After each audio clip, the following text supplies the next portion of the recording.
Welcome back into the Sports Source. This segment brought to you by Scrambled Jake's Breakfast Company, open for business and ready to treat you and your party to breakfast or brunch every day of the week. That's every day of the week, not just the weekends.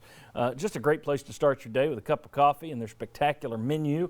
If you've got a company and you're tired of meeting in the office, get to the local meeting place. Scrambled Jake's Breakfast Company. They're still distanced there, so it's safe to go. Scrambled Jake's Breakfast Company, scrambledjakes.com to learn more. All right, I want to welcome in the next member of our panel right down there. Also from WNML, AM and FM, we have Vince Ferrara. Vince, thanks for joining us. Hey, John, appreciate it.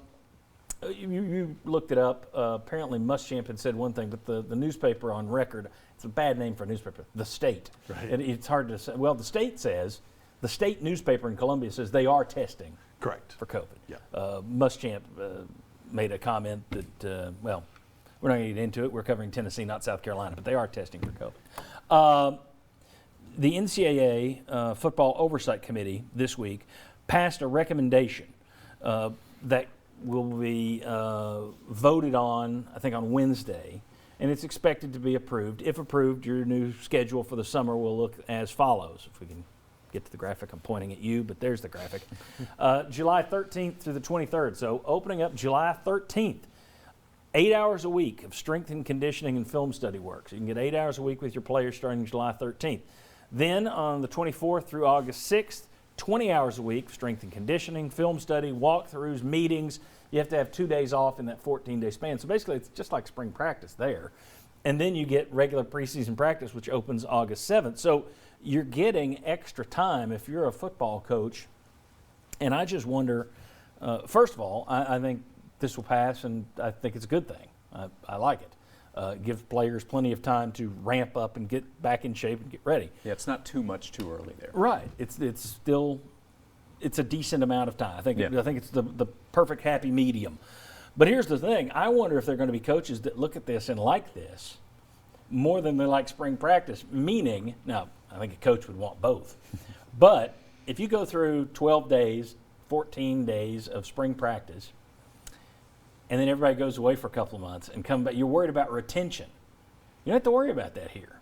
So if you are Lane Kiffin or Mike Leach, new to your university, if you got a new offensive coordinator, new defensive coordinator, breaking in a new system, this is a huge benefit to them getting this time, because it looked like they weren't going to get anything.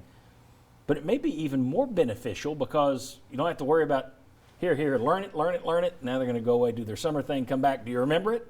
Now it's just all one stretch. Any thoughts on this thing at all? That's my view of it. Thoughts? Yeah, actually, I think there is a little bit of an element of retention, because when you have that walkthrough and film study section of the practices, they're actually going to be testing for that mental retention of all of the virtual teaching they've been able to do with the football stuff with the staff in place of having the actual practices that they normally would. So that's a way to find out, all right, who's putting in work and who's not when you're testing them with those walkthroughs. Obviously, it's not the same as when you're doing full-fledged practices, but I think there's still a little element of that. You're right, at least it doesn't set them back in practices, but they can find out fairly early before they get into their real practices, all right, who really got that cognitive part of the teaching that we did virtually prior to that in the summer. Yeah, I just don't think you have to worry about numbing of the brains while they're out for 2 months, video games and girlfriends and whatever.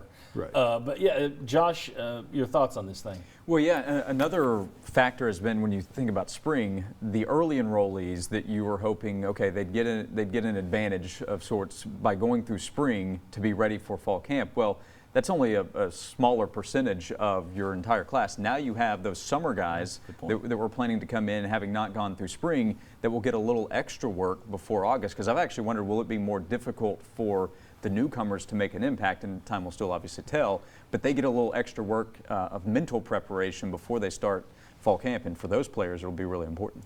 Yeah, I'll be interested to see if at the end of this thing, if you have coaches that say, heck, I like this better than doing it in the spring. Don't know that there's going to be some mass movement to do that. I just think that that's going to be an interesting thing to watch. I bet somebody out there says they like this better. Well, some coaches might also say, hey, we're obviously going to keep doing spring practice. Could we work in a little extra work that'll be lighter in the month of July? Nobody will be harmed by it. Why don't we continue this on? So I wouldn't be surprised to see some pitches that way.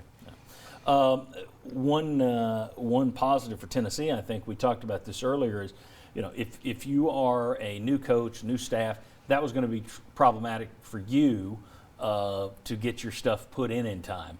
It was going to be a problem for Tennessee in that you've got Garantano back. It's first time in a system for more than 2 years or for more than 1 year, so he's back in the same system, but he's not getting to work with a completely rebuilt wide receiving core.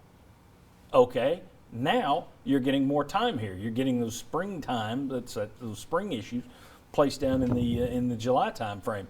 I think this is beneficial for Tennessee's pass game.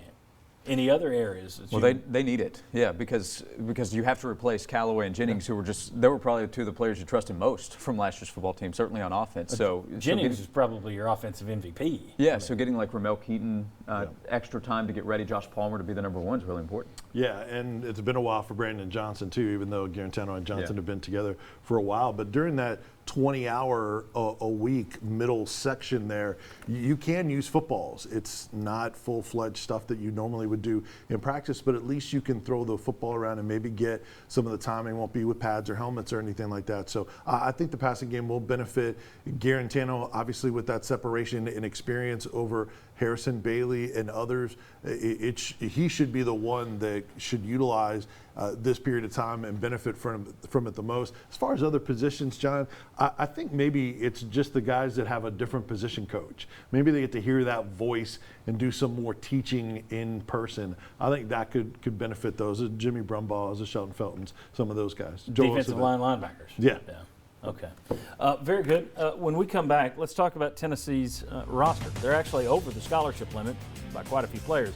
We'll talk about how they get down to the right number, 85, and also 3 specific calls. Mays, Banks, Jordan. What's the situation? Come on back on the Sports Source.